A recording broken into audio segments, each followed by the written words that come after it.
Good morning from Northern Alberta. Welcome back to my channel. If you're new, I'm Christy, and today we have some kittens. If you've been following me for a while, you know that these kittens were orphan kittens and I bottle fed them. We got them when they were about a day old, and so they're just out with me to do chores. So today I'm just kind of doing some odds and ends.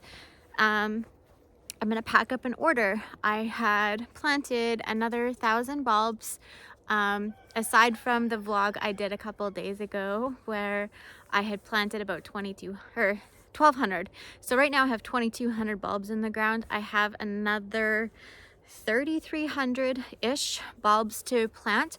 I have some to put away, and some to pack up for orders. So just a few odds and ends to get done today. I was on a mission to find my gloves. You ever have one of those days where you wear gloves to do chores outside and then you thought you put them away but you can't find them and you look high and low? I just found them. Found them. Right there. You didn't take them, Sadie, did you? No, you didn't. Good girl. But you guys, look. Ice. It's winter in Canada. Just about. Whew. I'd imagine.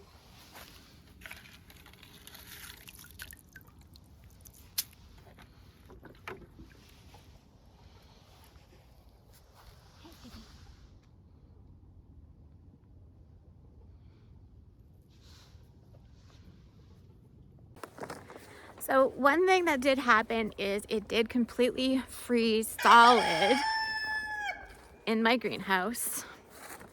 I didn't have my heat on, and yeah, so it wasn't a good situation. I see that the animals were digging. I never got the stuff put up yet. It's really frozen out here. It's like really frosty. So I'm gonna wait till things thaw out a little bit. But I did want to check the greenhouse. Check this out and see how it froze. Oh, it's warm in here. Warmer than I was expecting it to be.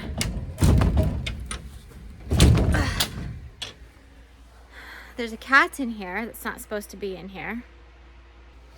I did actually have something to show you. I did an experiment, and lots of people said that this would never ever work here, but I bought it was last year. I bought a sweet potato and it was under my sink for a very long time, and it started to sprout, and I did an experiment to chop it off, like chop it in half and put it in water, and I made myself some shoots, sweet potato, or slips, I guess is what they're called, slips. And I planted those in a grow bag. And check this out. I'll show you what happened.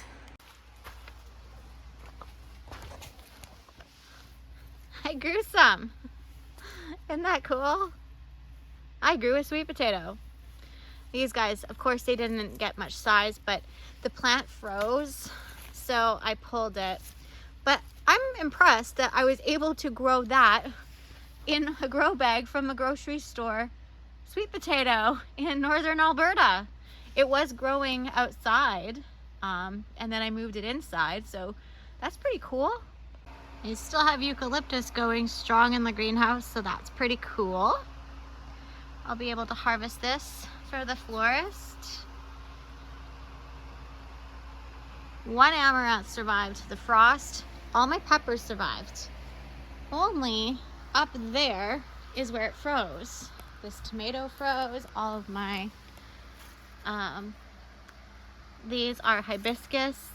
They all froze. This tomato froze. It was a volunteer, but it still froze. Also, all of my ground cherries and tomatillos froze, and a few of the tomatoes.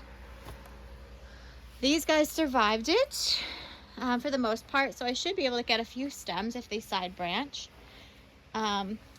The yarrow did not survive, but I'm hoping to cut these this weekend My cucumbers and melons did not survive, which sucks because I was looking forward to that. The carrots did survive. Those were brassicas that the grasshoppers ate. And then beets, they're just not thriving. The lettuce got a little bit scorched on top from freezing. My dahlia, it froze. The sweet potato froze, and so did my squash. So it was like a few of the sunflowers froze as well. All these dahlias froze. My peppers in here froze. And the zinnias froze, as well as the squash. And then these as well froze, which are also dahlias. But this one actually might do something, maybe. I don't know, it wants to, but these guys are, the verbena survived. I noticed we have some Queen Anne's laser. This is Dara. There's a dahlia here that wants to produce. So I might actually just turn the furnace on and see what happens. See what we get until November. We'll see. This stuff wants to grow. This is Orlea. That's Orlea. And then the Status wants to come in. Forget-me-nots want to grow. Snapdragons want to grow. More forget-me-nots want to grow. This is my flowering kale, and the grasshoppers just annihilated it. So there won't be any flowering kale. But there is some really nice Dusty Miller, and there is still some Scabiosa that's trying to push some buds. My peppers down on this lower level here, they survived. They're not producing anything, but they lived. The pepper plants themselves lived. And this dahlia lived. So I'm hopeful, and I'm hopeful to see what happens. I might actually just turn the heater on and see what happens. I don't know yet. I don't want to let go of summer yet. Look at this, you guys. This cabbage is pushing another baby cabbage off of the same plant. There's actually one here as well, and then one here, and one here, and then the main one. So that's really interesting. The eggplants are pushing blooms. I don't think they will produce anything though. I haven't seen any on here. The tomatoes, they need to get pulled out and harvested today.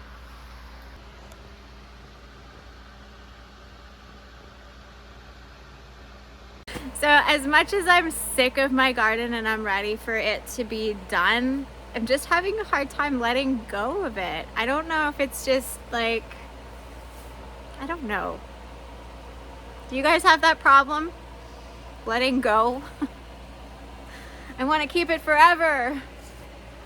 All the pretties, forever and ever. But no, it doesn't happen that way. Time to get realistic.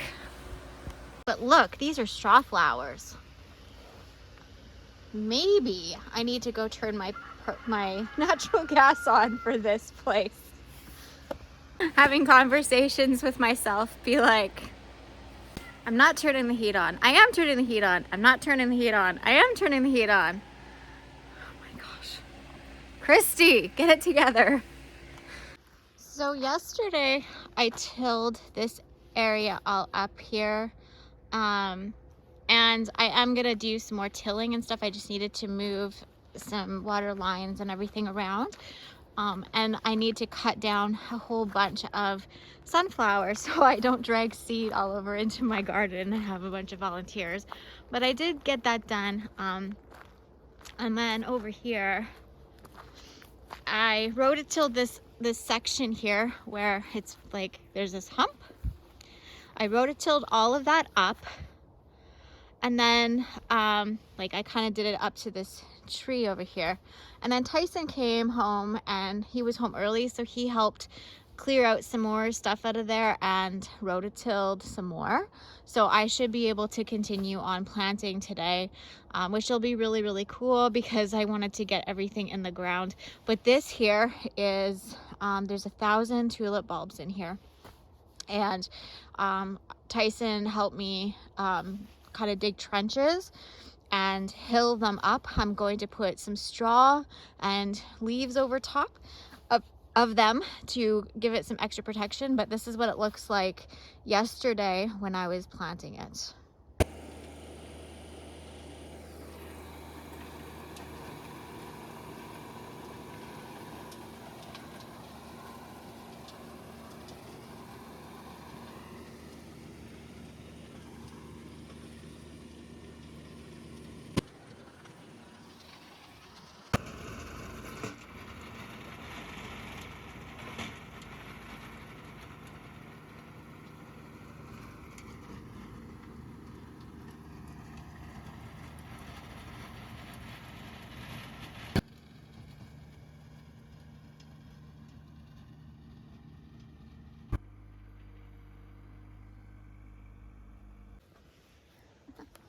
What are you doing?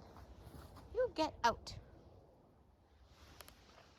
The cat that I said was in the greenhouse, that shouldn't be in the greenhouse, he just caught a mouse in my greenhouse. Good kitty. Good boy. That is so gross. I don't know. I'm still not ready to give up my sunflowers. So hopeful that there's some blooming even though it's -5 degrees Celsius. Oh, are you gonna bloom some more, flower? Are you gonna bloom? Come on, give me some more. It ain't happening. Winter's here, you guys. Winter is here. So I've made a pretty good dent on what I have planted for Flower Farm flowers for next season. I kept a few bulbs of each because I have inventory that I have on my website for bulk, like to sell just random overstocks. And then whatever is left over from the orders that I'm fulfilling today, what I'm going to do is I'm going to package these up in mesh bags. I actually found these bags on Amazon. They're just like kind of like the ones that you get onions in, or you store bulbs in them, is what this is. So I'm just going to put them in here with a tag, like a little white tag. I have one made here for the rainbow mix that I have already planted, but what I'll do is I will make a little tag and I'll put the tag in with the extra bulbs, and then I will put that into a box. Like I'll kind of put them all together and put them in the fridge, because tulip and daffodils, they need a stratification period, meaning they need like 14 plus weeks of cold temperatures and like of at least 5 degrees Celsius temperature, so that they can push up that bloom cycle. They won't, I don't know if they will bloom or not. I don't think they will bloom unless they are in that stratification period.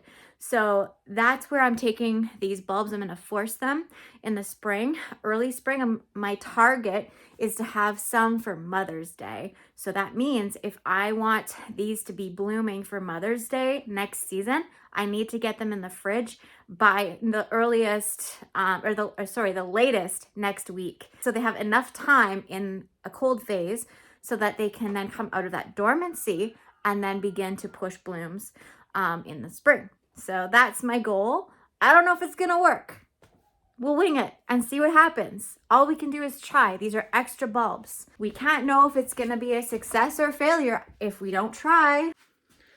I'm fulfilling some orders today, and so what I'm doing is what I normally do is I put them in a paper bag, and then I write what the variety is, and then I on the stack of paper bags, and then I just go through the boxes and put them in the bag. But today I ran out of paper bags, and I went to the store and they don't have any. So how I'm packaging these is I'm just taking some netting that I bought, and I'm gonna be able to use, because she ordered 4 of each variety, so I'll be able to tie a knot and cut, and then tie a knot and then cut. Like I'll be able to use one of these bags for multiple bulbs.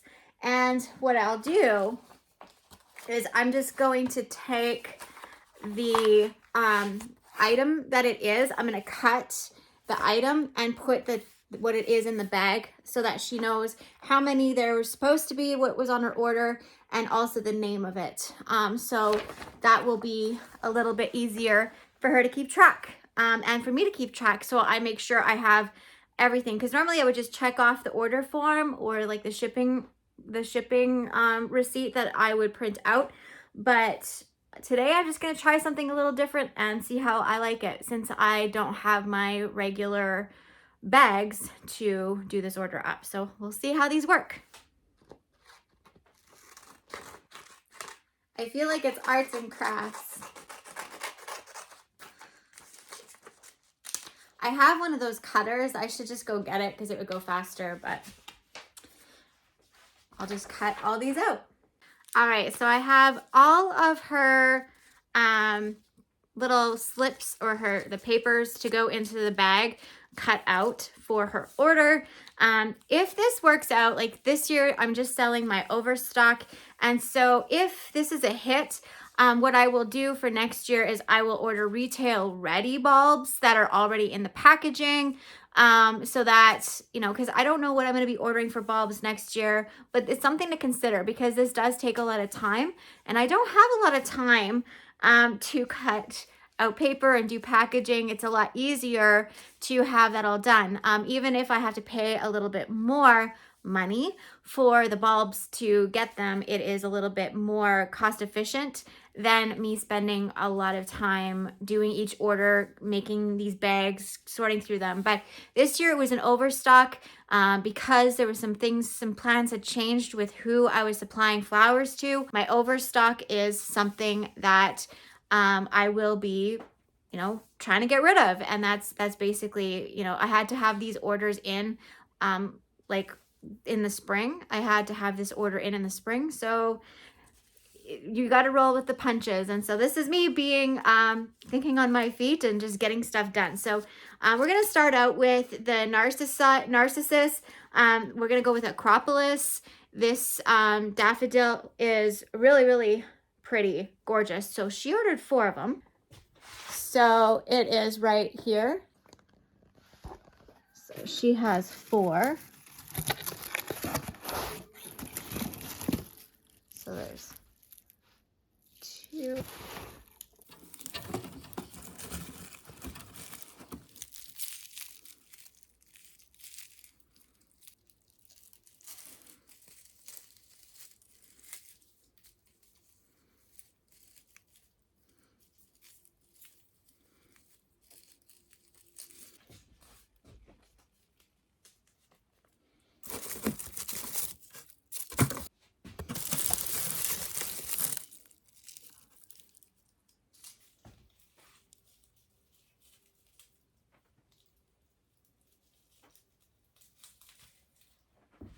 I found the easiest way to do this is just tie a knot and then kind of eyeball it.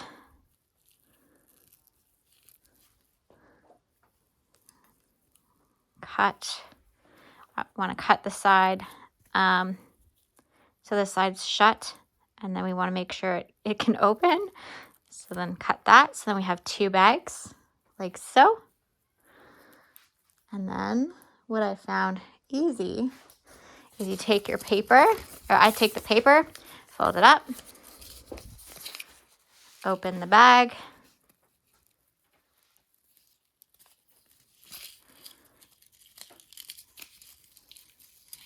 opening the bag takes the longest part. So I put my hand through, like so. I take this picture side down, like that, and then I need 4 of this variety, which is here. So then I go 1, 2,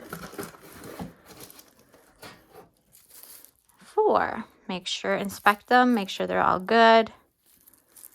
Close it up, tie the knot, drop it in the box. Well, thank you for hanging out with me today. I enjoyed having you along with me on the flower farm, packing orders, checking out the garden. I hope you enjoyed today's video, and we'll see you next time. Bye for now.